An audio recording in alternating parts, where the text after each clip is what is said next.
اور اہم ترین چیز یہ ہے کہ عقیدہ جو بھی ہو، جو بھی کرے، جو بھی سمجھ میں آئے، جو بھی کہیں، یہ بات یاد رکھیں کہ آپ یہ سوچ رہے ہیں کہ یہ عقیدہ اہل بیت کے قاتلوں اور دشمنوں کو برا کہنا یہ کوئی ہلکی پھلکی چیز ہے، ختم بھی کر دی تو کچھ نہیں ہوگا، بس اہل بیت کو مانو۔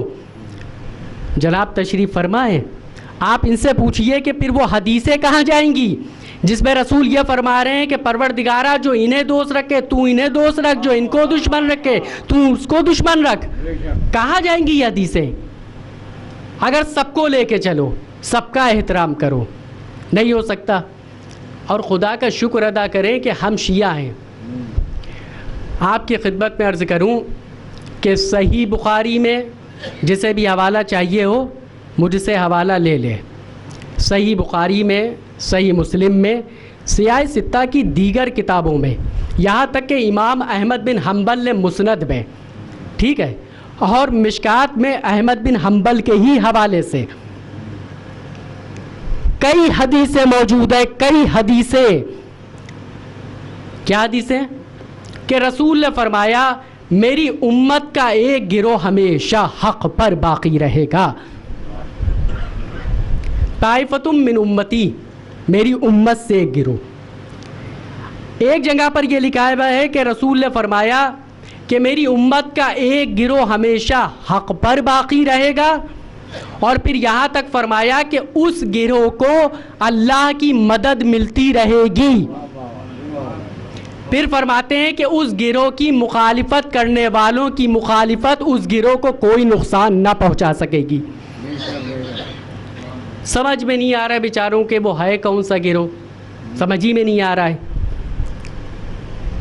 ارے بھیا صحیح بخاری، صحیح مسلم جیسی کتابوں میں یہ حدیث آنا بڑی بات ہے، لیکن سمجھ میں نہیں آ رہا ہے کہ یہ گروہ کون سا گروہ ہے۔ اب سنیے، میں آپ کی خدمت میں عرض کر رہا ہوں کہ وہ گروہ کون سا گروہ ہے۔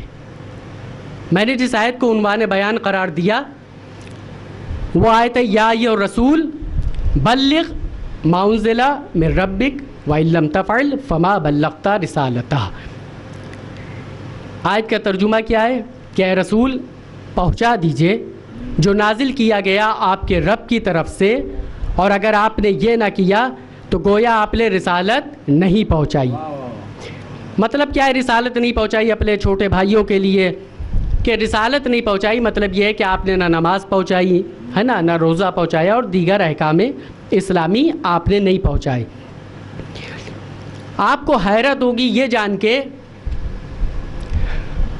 کہ یہ جو آیت ہے الیوم اکملت لکم دینکم، جب آپ اس کی تفسیر دیکھیں گے جا کے ان کی تفسیروں میں، مثال کے طور پہ آپ تفسیر آلوسی لے لیے، آپ تفسیر رازی لے لیے، اور جو کچھ میں پڑھ رہا ہوں وہ سب ریکارڈ ہو رہا ہے، ایک چیز غیر معتبر ہو تو مجھے روکیے، مجھے ٹوکیے۔ آپ تفسیر آلوسی لے لیے، آپ تفسیر رازی لے لیے، اور علامہ ابن کثیر کا تو بیڑا ہی غرق تھا۔ بہرحال آپ ان تفاسیر کو دیکھیے، آپ جائیے ابن عباس کی تفسیر دیکھیے، اور آپ جائیے تفسیر جلالین دیکھیے، ان تفسیروں کو۔ یہ جو آیت ہے الیوم جو غدیر میں آئی کہ آج دین کامل ہو گیا، نعمتیں تمام ہو گئیں، آپ کو اس کی تفسیر جب ملے گی تو آپ کو نہیں ملے گا کہ یہ غدیر میں نازل ہوئی۔ توجہ فرمائیے، آپ دیکھ لیجیے خود جا کر۔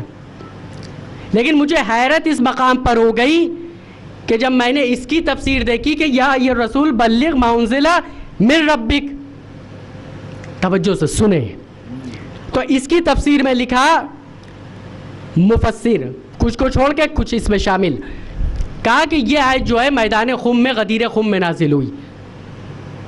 کیوں آپ اس کو انکار کر رہے ہیں؟ الیوم اکمل تو ہے نا، اس کا انکار یہاں پر آپ نے کہیں نہ کہیں پہ یہ ایکسیپٹ کیا کہ یہ میدان خم میں غدیر خم میں آیت نازل ہوئی۔ آپ نے تو یہ بھی قبول کر لیا کہ آپ نے لکھا کہ اس کے بعد پیغمبر نے غدیر خم میں سب کو روک کر یہ فرمایا کہ من کنت مولا فہذا علی مولا۔ جو بات میں کہنا چاہ رہا ہوں وہ توجہ سے سنیے گا۔